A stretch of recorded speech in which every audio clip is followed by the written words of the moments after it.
자, 일단은 낙폭이라고 하는 건 변동성의 개념이고요. 자, 변동성. 자, 오를 때는 오르고 떨어질 때는 떨어집니다. 먼저 말씀드리고 싶은 것은 상대적인 거다라는 것을 좀 먼저 말씀드리고 싶고요. 한 가지 말씀드리고 싶은 것은요. 자, 나는 배당을 받을 목적이면 어디에 신경 써야 되냐면요. 여러분들이 지급받는 배당률과 배당금에 신경을 쓰셔야지 계속적으로 가격도 신경 쓰면서 그리고 배당금도 신경 쓰게 되면요. 사실 투자 목적이 불명확해집니다. 자, 근데 한 가지 놀라운 사실을 알려드리면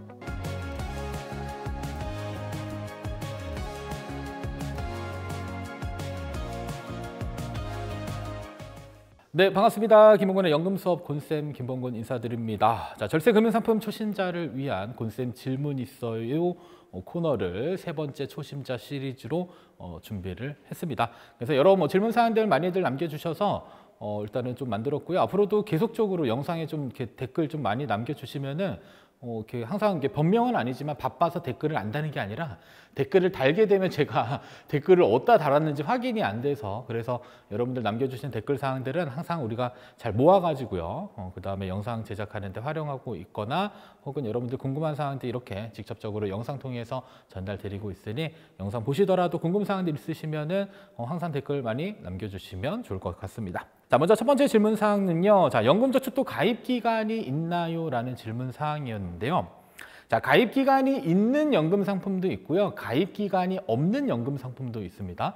자, 그러면 가입 기간이 있는 연금저축은 보험회사에서 판매되는 연금저축은 아이러니하게도 가입 기간이 있어요. 보통 최소 가입 기간을 한 10년 정도 설정해 놓기 때문에 10년 동안 계속적으로 납입을 할 수밖에 없는 어떻게 보면 좀 강제저축 효과가 있을 수는 있기는 한데 보험회사 상품의 특징 중에 하나가 일단 사업비가 상당 부분 좀 과도하기 때문에 일단은 아마 원금 되는데 그래도 한 6에서 7년 정도 걸리거든요. 그래서 이제 보험으로는 일단 하지는 마시고요. 자, 그리고 연금저축 가입기간, 최소 가입기간은 일단 5년 조건이 있습니다. 여기 보시는 건 연금 개시를 할 수 있는 조건들인데 1조건은 나이 조건, 만 55세는 그래도 넘어야 돼요. 자, 두 번째로는 가입기간은 그래도 5년 이상이 되어야지 뭘 충족했다? 연금 개시 조건을 충족한 것으로 보아서 그때부터 뭘 할 수 있다? 연금을 개시할 수 있다라고 알고 계셔야 되겠습니다. 자, 다만 가입기간 5년 조건에 해당되지 않는 케이스는 퇴직금이 입금된 연금계좌 안에는 5년 조건은 필요 없습니다. 그냥 나이 조건 만 55세만 충족하면 뭘 받을 수 있다? 연금을 수령할 수 있는 그런 특징들이 있습니다. 따라서 가입기간 인정받으려면 가입 후 최소 금액을 입금해야 된다. 이 얘기는 뭐냐면요. 그냥 개설하는 것과 가입기간이 인정되는 것의 차이는 돈을 넣었는가 넣지 않았는가의 차이입니다. 그래서 가입하시고 그 다음에 그래도 한 10,000원 정도는 넣으세요. 100원 넣어도 되긴 하는데 10,000원 정도는 딱 넣으신 다음에 가입기간 인정받고 5년 있게 되면 가입기간 조건은 모두 다 충족하게 된다라는 사실 알고 계시면 되겠고, 그리고 가입기간이 설정되어져 있는 회사는 바로 보험회사에서 판매되는 연금저축 보험의 경우는 가입할 때 가입기간이 설정되어져 있는 청약 계약을 하게 되기 때문에 그때는 가입기간이 있다라고 보시면 될 것 같고요. 그 다음에 우리가 흔히 증권사의 연금저축이다라고 한다면 얘네들은 가입기간의 개념은 없습니다. 그냥 가입하셔서 돈을 낼 수 있으면 그죠? 납입을 하시면 되고, 나는 납입 여력이 안 되는 것 같아 이러면 그때는 납입을 중단하셔도 되니까 일단 기본적인 가입 기간보다는 의무적으로 최소 5년은 가입해야지 내가 나중에 연금을 수령할 수 있구나, 이런 개념으로 정리를 해주시는 게 좋을 것 같아요.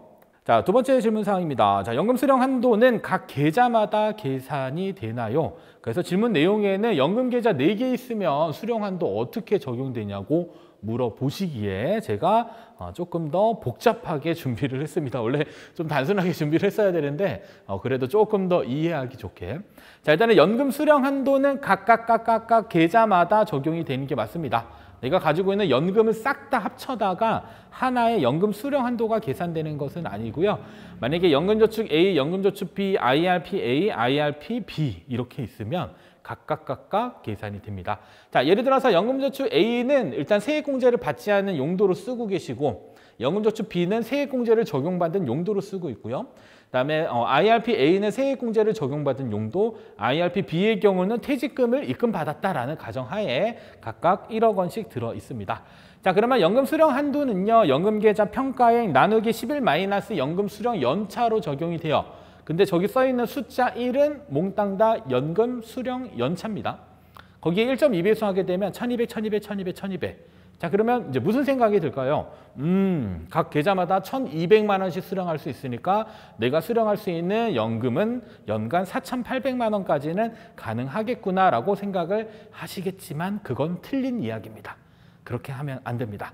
왜 안 되냐면 이 돈의 속성에 따라서 세금이 붙는 구조가 다르기 때문에 어떤 계좌는 더 많이 빼도 되고요. 어떤 계좌는 더 많이 빼게 되면 세금만 더 물게 되는 그러한 특징을 가지고 있습니다. 자, 그래서 첫 번째로는 연금저축 A의 과세 제외라고 되어져 있습니다. 그죠? 자, 과세 제외는 세액공제를 받지 않은 납입액이 들어있는 형태들이에요.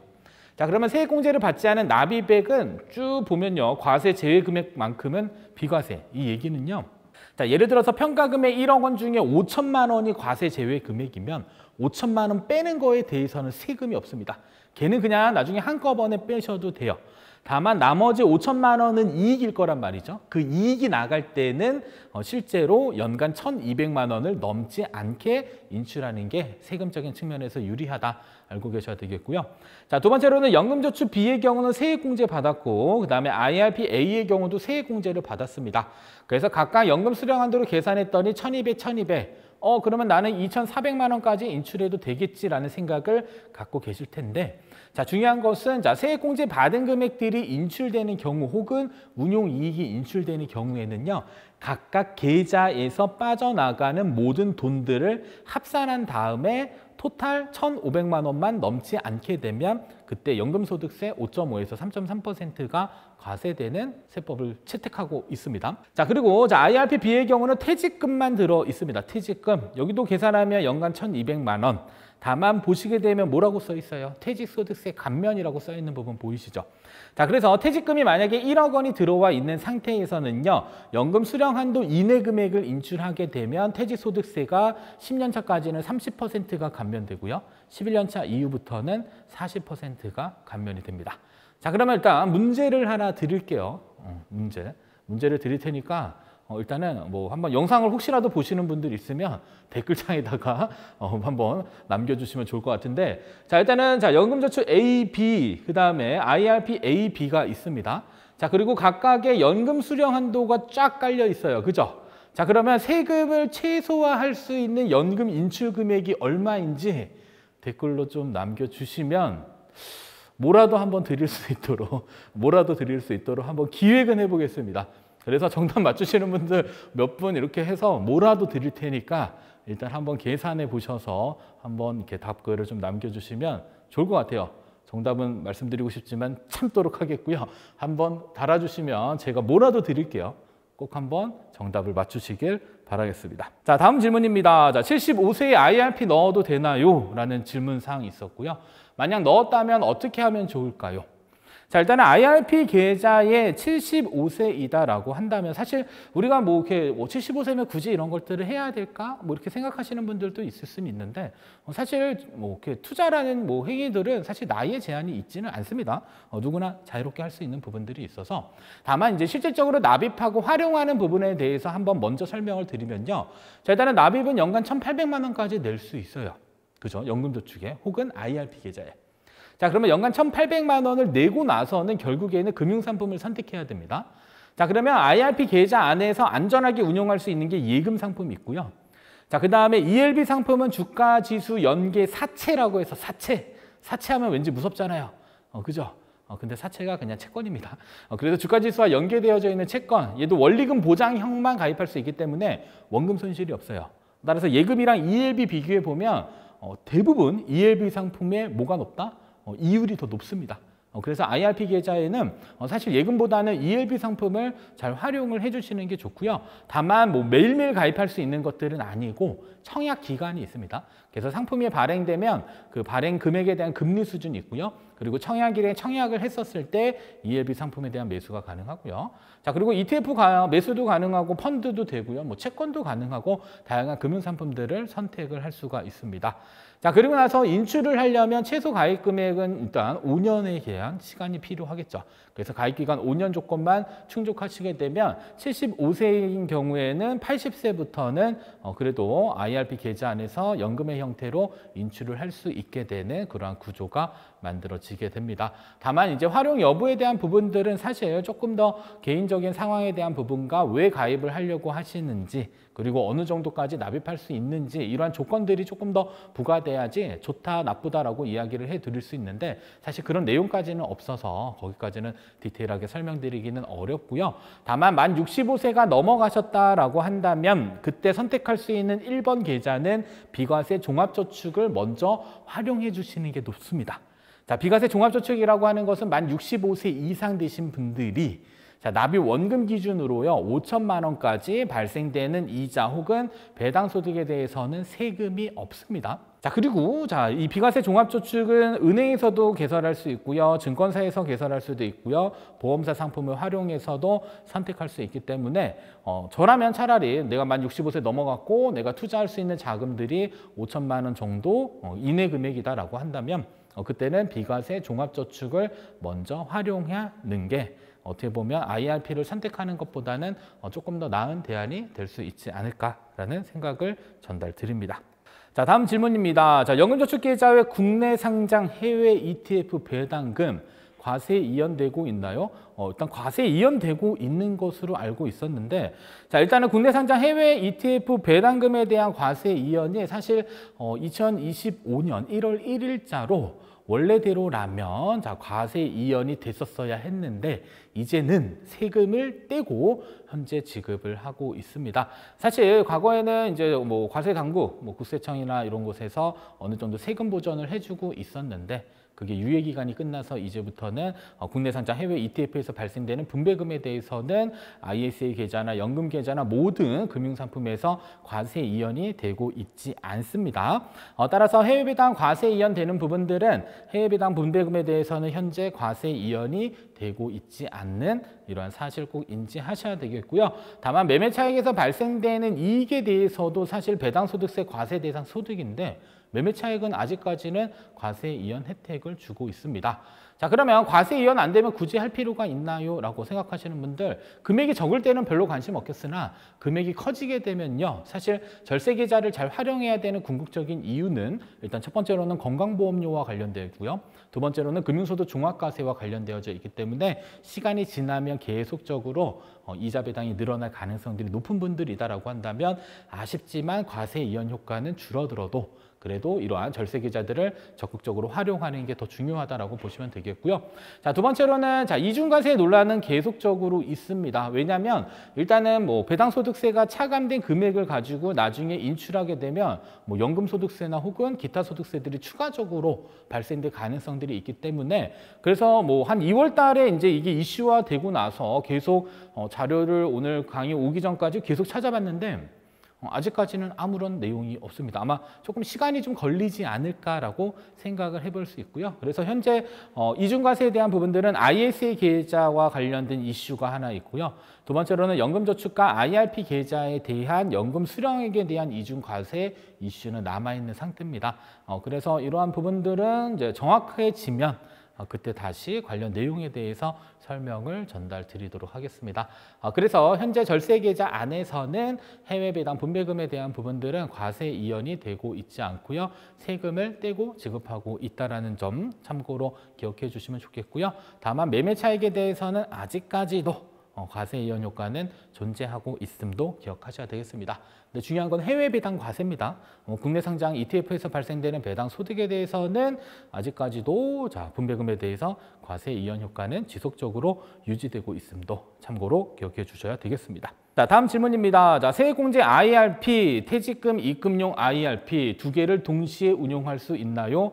네 혹은 아니요라고 대답을 드린다라고 하면 일단 네라고 대답을 해드리고 싶은데 중요한 것은 금융회사마다 다를 수가 있습니다.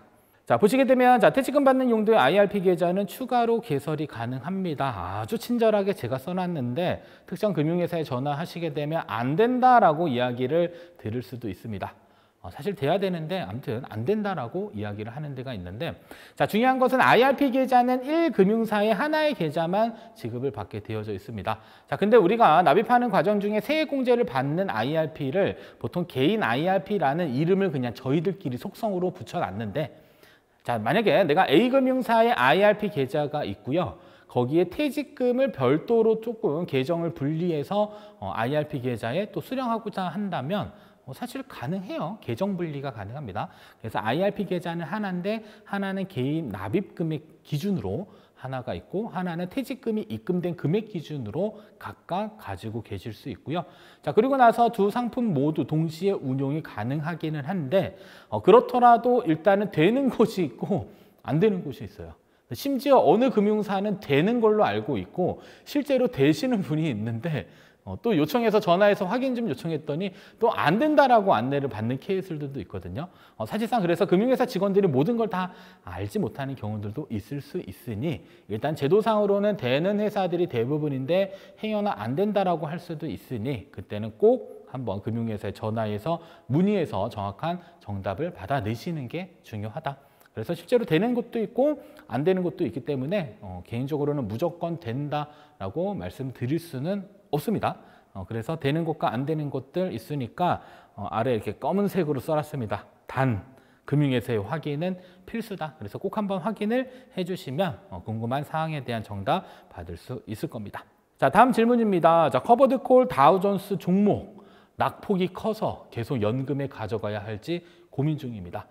자, 일단은 낙폭이라고 하는 건 변동성의 개념이고요. 자, 변동성. 자, 오를 때는 오르고 떨어질 때는 떨어집니다. 자, 떨어지더라도 원금 회복이 상당히 더딜 가능성들도 있고요.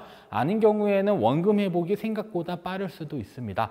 근데 먼저 말씀드리고 싶은 것은 상대적인 거다라는 것을 좀 먼저 말씀드리고 싶고요. 자, 다우존스는 뭐 그냥 미국 배당 다우존스 슈드입니다. 그래서 커버드콜과 슈드가 섞여 있는 그러한 커버드콜 종목들 낙폭이 큰 게 아니라요. 많이 떨어졌는데 유일하게 회복이 안 되고 있어요. S&P 500, 나스닥 최근에 많이 떨어졌습니다.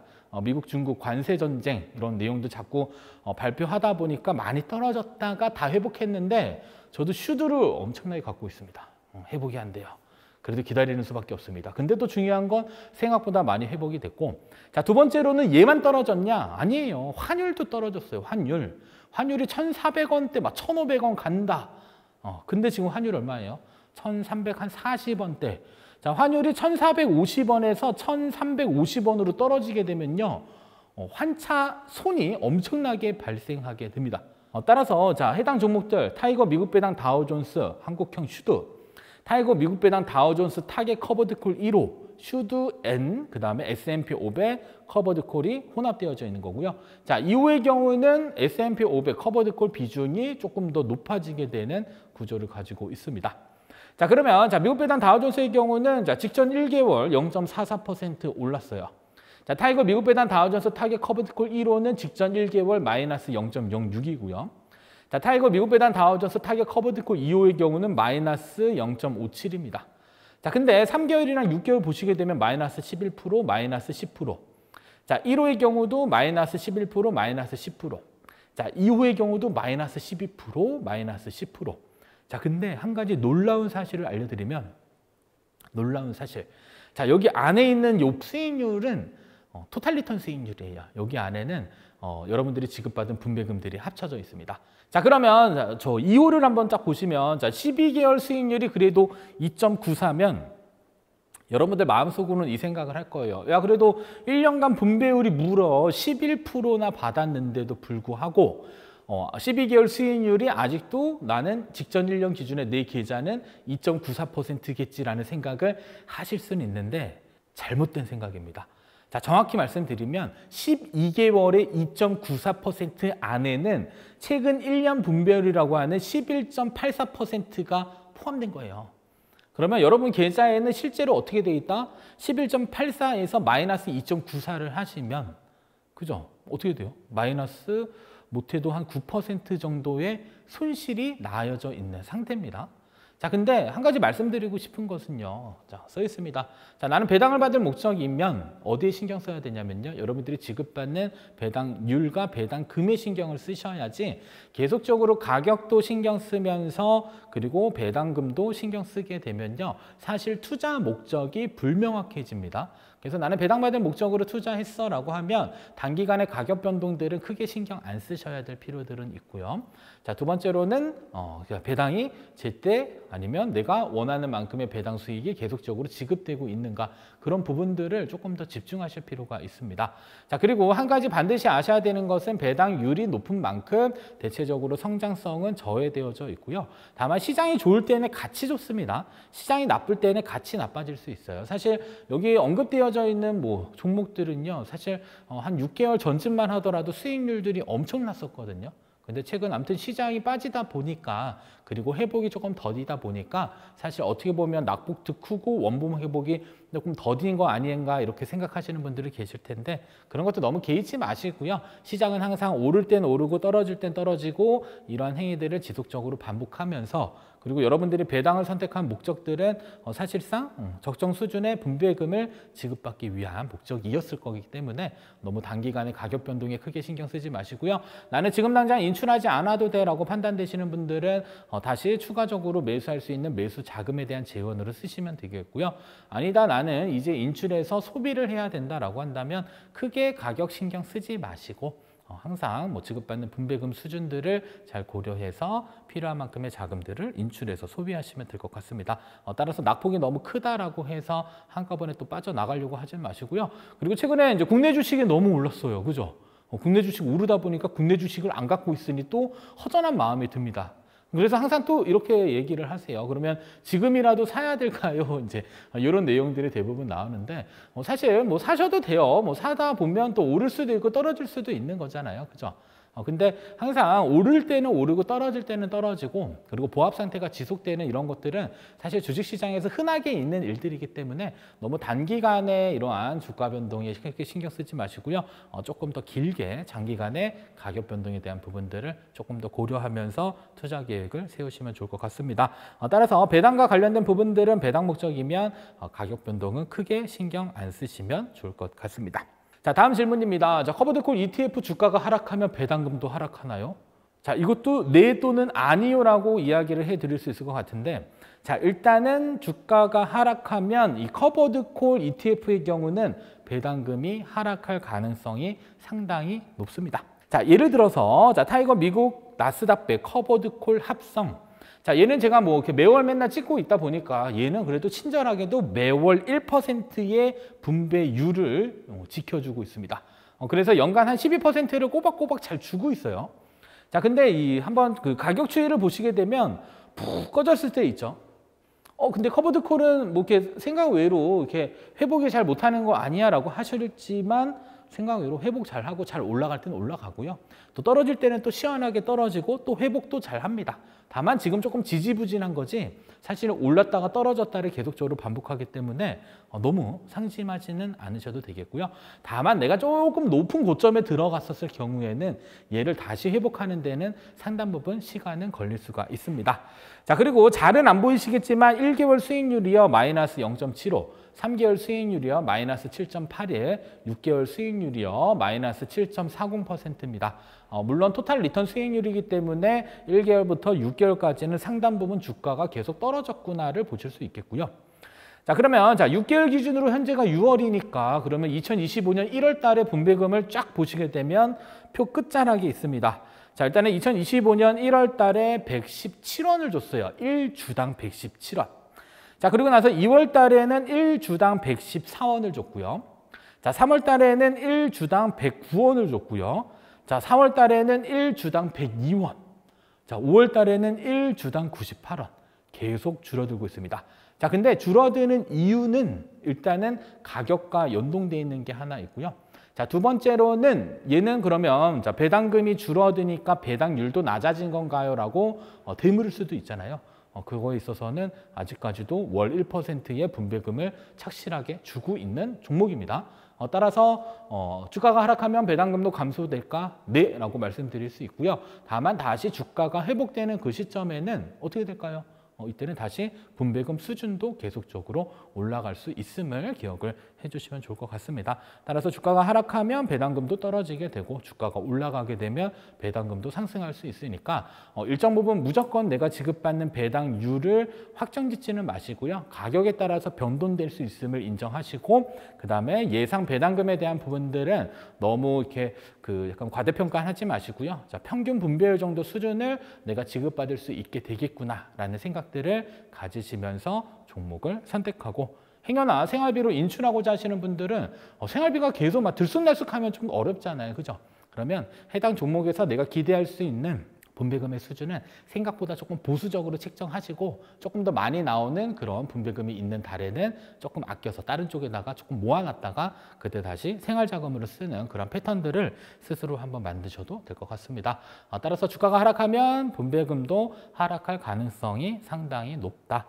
이거 꼭 기억하시면 되겠습니다. 자, 다음 질문입니다. 자, 55세 이후 연금저축과 IRP 계좌를 합치면 IRP 종목 매도 없이도 이전 가능한가요? 자, 일단은 연금저축과 IRP 계좌 상호 이전은요, 언제부터 가능하냐면 만 55세 조건이 충족돼야 됩니다. 그때부터는 뭘 할 수 있다? 연금저축과 IRP 계좌 상호 이전 가능하고요.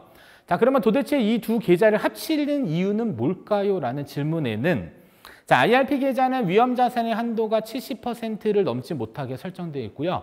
안전자산 30%를 무조건 설정을 해야 되는데 자, 문제는 이 포트폴리오를 만들 때 생각보다 그 안전자산 30% 때문에 놓을 수 있는 상품의 종류가 제한되는 경우가 있습니다. 자, 물론 무조건 다 공격적으로 운용하는 형태는 아닌데 IRP 계좌의 30% 그 한도를 맞추기 위해서 특정 금융상품을 어거지로 껴넣는 경우가 생길 수 있거든요. 대표적으로 배당이 그렇습니다. 자, 배당을 IRP 계좌에서 배당 ETF를 넣기 위해서 안전자산 30% 찾는 게 사실 되게 까다로워요. 사실 우리가 말하는 흔한 금리형 ETF는 안전자산으로 볼까? 아니요, 안 그러는 경우도 있습니다. MMF는 안전자산으로 안 보는 100% 매수가 안 되는 그러한 상품들도 있기 때문에 사실상 나는 30%를 안전자산으로 넣어야 되긴 하지만 그렇더라도 선택의 폭을 조금 넓히고자 하시면 그때는 IRP 계좌에 있는 것보다는 연금저축으로 혼합해서 운용하는 게 조금 더 나은 대안이 될 수는 있습니다. 다만 우리가 이전해야 될 때 내가 이미 가입하고 있는 상품들을 어떤 분들은 그냥 해지하고 잘 옮기시는 경우도 있지만 왠지 아깝잖아요. 종목 다 매도해가지고 현금화한 다음에 다시 이전하는 그런 작업들을 상당 부분 조금 아쉬워하시는 분들은 일단은 내용을 조금 보셔야 됩니다. 자, 첫 번째로는 IRP 간에는 현물 이전이 돼요. 현물. 그냥 가입하고 있는 금융상품들이 왔다 갔다 하는데 별다른 문제가 발생되지는 않습니다. 다만 우리가 흔히 말하는 퇴직연금이라고 하는 DC형에서 IRP 계좌로 넘어오는 경우에는 그때는 안타깝게도 DC형을 선택한 금융회사와 IRP 계좌의 금융회사가 일치하는 경우에만 어떻게 할 수 있다? 현물 이전 가능하고요. 자, 만약에 A금융사에서 DC형을 선택해서 운영 중인데 B금융사의 IRP 계좌로 이전하기 위해서는 결국에는 뭘 해야 될까요? 해지해서 옮겨야 돼요. 자, 그러면 나는 죽어도 해지하고 싶지 않아 이러면 A금융사의 DC에서 A금융사의 IRP로 먼저 이전하시고요. 자, 그 다음에 A금융사의 IRP를 B금융사의 IRP 계좌로 이전하게 되면 이전은 2번 해야 되지만 그래도 그렇게 하면 뭘 할 수 있다? 현물 이전을 할 수는 있습니다. 그죠? 제도상으로는 안 되는데 구조적으로는 현물 이전 가능하게 만들어낼 수 있고요. 자, 다음은 IRP와 연금저축 간에는 사실상 현물 이전이 아직 안 돼요. 사실 그리고 제도도 조금 약간 퇴직연금제도와 연금저축에 조금 차이가 있기 때문에 그래서 안 됩니다. 그래서 매도가 좀 필요합니다. 매도가 필요하기 때문에 현금화해서 옮겨야 되는 특징 가지고 있고요. 자, 그리고 연금저축과 연금저축 간의 이전도 아직까지 현물 이전이 되지 않습니다.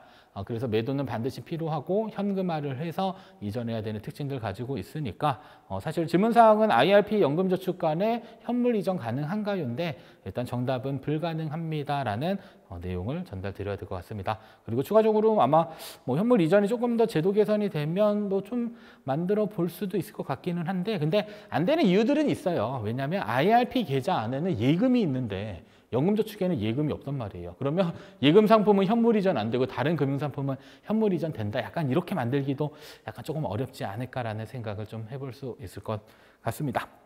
자, 이렇게 해서 전체 8가지에 대한 질문사항들, 여러분들 이렇게 궁금사항들 영상으로 만들어 드렸고요. 영상 보고 계시는 분들 혹시 계시면은 아까 문제도 하나 있었고요. 그 다음에 궁금사항들에 대해서 꼭 댓글 남겨주시면 관련 내용들 가지고 이렇게 Q&A 시간 만들어서 또 전달 드리도록 하겠습니다. 자, 그러면 이번 강연은 여기서 마치도록 하겠습니다. 감사합니다.